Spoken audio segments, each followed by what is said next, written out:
ፋኖ ማለት እኮ ሁላችንም የምናውቀው ጀግና ነው። ፋኖ አለችው ፍንን ያርጋትና አራሽ ቀዳሽ ተኳሽ አትለውምና ተብሎለታል።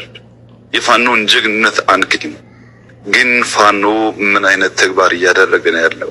ፋኖ በዚህ ተቀጠለ አዲስ አበባ መግባቱ ምንም ጥርጥር የለውም። ምክንያቱም መከላከያዎችን እያለቁ ናቸው። ልዩ ኃይላችን ተበትኗል። ፌዴራል ፖሊስም እያለቀ ነው። ኦሬዳውን የቀረው ፖሊስ ነው። ስለዚህ ፖሊስና ኦሮሞ ህዝብ ደግሞ ተዋግቶ ፋኖን ሊያስቀረው አይችልም። ስለዚህ ከፋኖ ጋር መደራደር ፈልጋለሁ። በዚህ ስምንት ቀን ውስጥ ፋኖን ተደራድረን ሰላም የማንመልስ ከሆነ የኢትዮጵያ ህልውና አደጋ ላይ ነው። እኔ ስልጣኔንም በሆነ እለቃለሁ። ምክንያቱም ከኢትዮጵያ ሀገሬ አይበልጥም። ፋኖ ማለት አሁን ላይ የራስ ምታት ቢሆንብኝም ግን ለሀገሪቱ ትክክለኛ ወታደር ጀግና ድንበር አስከባሪ መሆኑን በህዋ ጦርነት ጊዜ አይተናል። ህዋትን ከሰሜን ሸዋ መልሶ ድንብብሬ ያስገባው ፋኖ ነው። ሁላችንም እናውቃለን። ስለዚህ የፋኖ ውለታ መርሳት የለብንም። በእርግጥ እስካሁን ብዙ ነገሮች ያለመግባባት ነበሩ። አሁን ሁሉ ነገር አጥንቻለሁ። የትግራይ ነገር ጨረስኩትን አቶ ጌታቸው ረዳና ደብረጽዮንን እንዴት አድርጌ እንደላያቸው ነው የማውቀው። አሁን ጌታቸው ረዳ የኔ ምስራቅ አፍሪካ አማካሪ ነው። ደብረጽዮን ደግሞ እዛው በረሃ ቀርቷል። እነዚህን ተበታተቡ። ዘመነ ካሴና መሬ ወዳጅን በታትኖ ዘመነን ወደ እኔ አምጥቶ የሆነ ስልጣን መስጠት የሚባል ሀሳብ አስቤ ነበር። ይሄ ደግሞ ሊሳካልኝ አልቻለም። ስለዚህ አሁን ያለኝ አማራጭ ድርድር ነው። በጣም ጥሩ ማርሽ። እንግዲህ ሌላው በመንግስት በኩል እየተነሳ ያለው የሚቀጥለውን ምርጫ ለማደናቀፍ የተጀመሩ እቅዶች ናቸው እና ሀገሪቱ እንዳትረጋጋ ለማድረግ የተሰራ ሴራ ነው የሚለው ያው በመንግስት በኩል እንግዲህ ያለውን እይታ ነው የገለጽኩልህ። በሌላ በኩል መንግስት የማይነቃነቅበት ደረጃ ላይ ደርሷል። ጠንካራ ነው። ቅድም እንዳልኩት በኃይልም ተሞከረ፣ አልተቻለም። በዚህም ለመሞከር በዚህ መንገዱም ደግሞ መንግስትን ለመጣል እየተሰራ ነው። ይህም ቢሆን አይሳካም ነው የሚለው። አንተ ደግሞ መንግስት አራቱም ፒላሮች ደጋፊዎች የሉትም የተሳፈፈ መንግስት ነው የምትለው እና መንግስት ራሱን ጠንካራ ነኝ ብሎ ነው የሚያየው።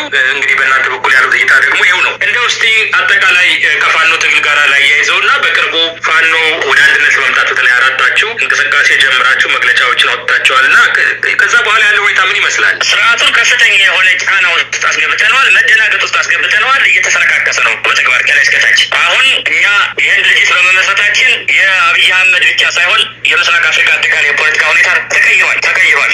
ይህንን ለማስተባበልና አብይ አህመድ የቤቴን ገመና በቤቴ አድርጌ ገጽታዬን ብቻ ለዚህ መከረኛ ህዝብ ልንገር በሚል ነው ይችን ሰሞንኛ አጀንዳ ያመጣ። ከምርጫው ስጀምርልህ የራሱን ምስለኔዎች ወደ ህዝባችን መልሶ በማስገባት የራሱ የብልጽግና ኮርዶ የዞመር ኮርዶ ለማስገባት ነው ጥረት እያደረገ ያለው። ይህን እያደረገ ነው ያለው። ስለዚህ ምርጫ ለመድረስ ነው እሱ እያደረገ ያለው። ምርጫ ላይ የሚደርስ መንግስት አይደለም። ይሄ መንግስት የፈረሰ ነው። እስከ ምርጫ ጊዜ የለውም፣ አይቆይም፣ ፈርሷል። ሁለተኛው ኢኮኖሚውን ቀምተነዋል። አብይ አህመድን ኢኮኖሚውን ቀምተነዋል፣ ህዝቡን ቀምተነዋል፣ ብሔራዊ አጀንዳውን ቀምተነዋል። አሁን አንድ አብይ አህመድ የቀረችው ፍርስራሽ እና ትንሽ የምትባል እጁ ላይ ያለች የወታደራዊ ኃይል ነች። ትንሽ የምትባል ግን የፍርስራሽ አብዛኛውን በስነ ልቦና በአካል ማፍርሰነዋል። በመዋቅር ደረጃ ፈርሷል። እርስ በርስ የማይግባባበት ደረጃ ደርሷል። የአብይ አህመድ ሰራዊት ከላይ እስከታች ግን ትንሽዬ ነገር ይዟል። ያችን መበጠስ ይቀራል። ስለዚህ ህዝቡን የተቀማ ኢኮኖሚ የተቀማ አጀንዳውን የተቀማ ብሔራዊ ጦር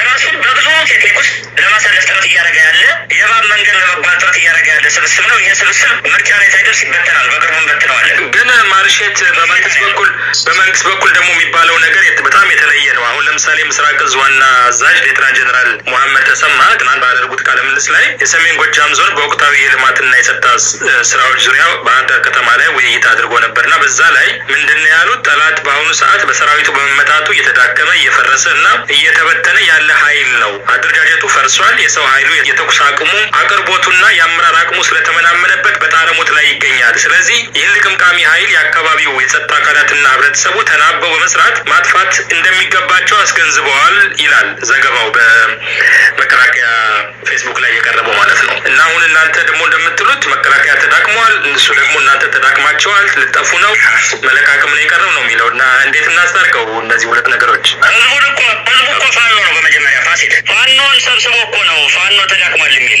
ራሱ ህዝቡ እኮ ፋኖ ነው። ራሱ የባህር ዳር ህዝብ፣ ራሱ የአዲስ አበባ ህዝብ፣ ራሱ ሌላውም እኮ የሚያደርገውን ያውቃል እኮ የቀን ጉዳይ እንጂ ፋኖ ሰብስቦ እኮ ነው ፋኖ ተዳክሟል የሚለው። አማራ ሰብስቦ ስለ አማራ ይናገራል። አማራ ሰብስቦ ሰው እኮ ነው። መሀመድ ተሰማ፣ አብይ አህመድ እንደዚህ ናቸው እነሱ። ፖለቲካ የማያውቁም መሀይሞች ናቸው ስንል በምክንያት እኮ ነው። የባህር ዳር ህዝብ እኮ እንደ ባፍ በደረቱ እየተሳበ ዲሽቃና ብሬን የማረከ ህዝብ እኮ ነው። ያን ህዝብ በግድ እኮ ከየመንደሩ ሰብስቦ እኮ ነው ፋኖ ተዳክሟል የሚል። አማራውን ሰብስቦ እኮ ነው አማራን እየሰደበ ያለ። አማራውን ሰብስቦ እኮ ነው ፋኖን ሰብስቦ ነው ፋኖን እየሰደበ ያለ። ይህን የአማራ ህዝብ እኮ ነው ፋኖ ማለት። 5 እና 10 ሰዎች ነን እንዴ? 20 እና 30 ነን እንዴ? አይደለንም እኮ። የደረሰባቸው ሽንፈት ጨርሶ ከመበተናቸው በፊት በታንክና ብዙ በድሮን ተከበው ነው ህዝብን እየሰርጎና ጫና ለመፍጠር ይህን ጥረት እያደረጉ ያሉት። እነዚህ ሰዎች አይከርሙም፣ በቃ አይከርሙም። የሚመሩትን ህዝብ የሚመሩትን መንግስት አይኖራቸውም፣ ሀገር ማይኖራቸው ሰዎች ጣንታቸው መበተን ነው። ከመበተን በኋላ እየለቀመ ለህግ ተጠያቂ እናደርጋቸዋለን። እዚያ ላይ ያለ ነው። እኛ ሳያ እስኪ እነሱ 10-20 ሰው ከፍተኛ ያሳዩ እስኪ። እኛ እኮ በቀን 40-50 ሰው እኮ እየማረክን ከነመሳሪያቸው እየደመሰስን እኮ እያሳየናቸው ነው።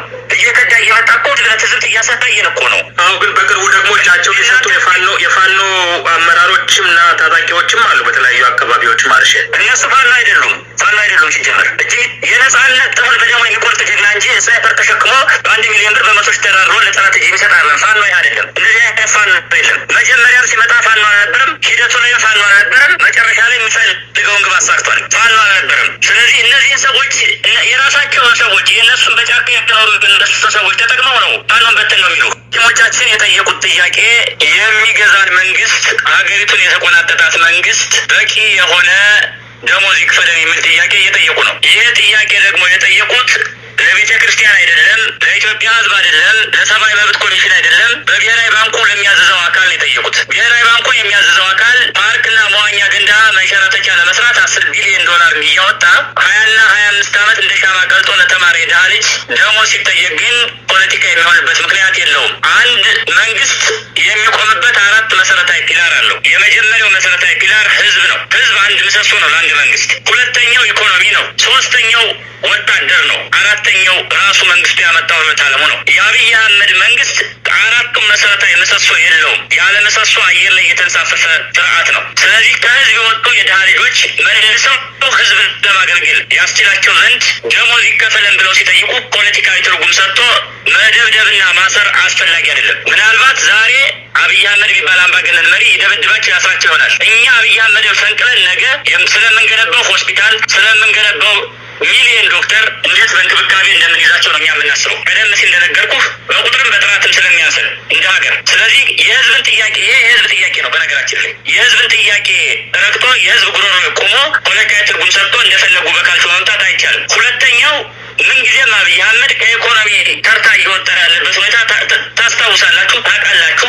ያለችውን እንኳን ትንሽዬ ሳንቲም የሚያውላት ፓርክና መንሸራተቻ መዋኛ ገንዳ ለመስራት ነው የሚያውላት። ስለዚህ በህዝብ ህልውና ላይ እየቀለደ ያለ ሰው ስለሆነ የዶክተሮች ጥያቄ የህልውና እንጂ አብይ አህመድ እንደፈለገ ትርጉም ሰጥቶት ተቋማትን የሚዘጋበት 20 እና 25 ዓመት የተማረን ዶክተር የሚደበድብበት የሚያስርበት ጥያቄ አይደለም። ትግሉ መቀጠል አለበት የምንለው ለዚህ ነው።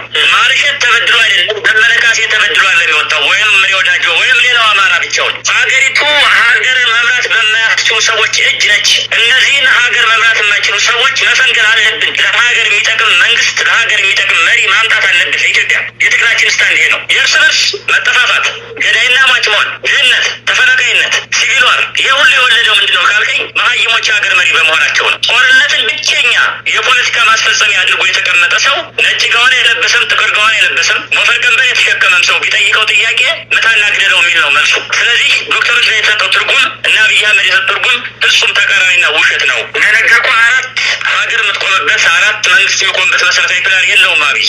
ይሄ የሌለው አየር ላይ ያለ ስርዓት በመሆኑ ማንም ጥያቄ ቢጠይቀው በካልቾ ከመጠለዝ ወደኋላ የሚል ሰው አይደለም። ብቸኛ ምርጫው ሁሉም በየዘርፉ ሁሉም በያለበት የውጭም የውስጥም ትግል አድርጎ ይህንን አምባገነን ይህንን ጨፍጫፊ የመሀይሞች ስብስብ ከኢትዮጵያ ምድር አስወግዶ ለኢትዮጵያውያን የሚመጥን ለሀገር የሚመጥን ስርዓትና መሪ መገንባት የእያንዳንዱ በየዘርፉ ያለ ኢትዮጵያዊ ኃላፊነቱ ግዴታው ጭምር ነው በዚህ ዘመን ግድ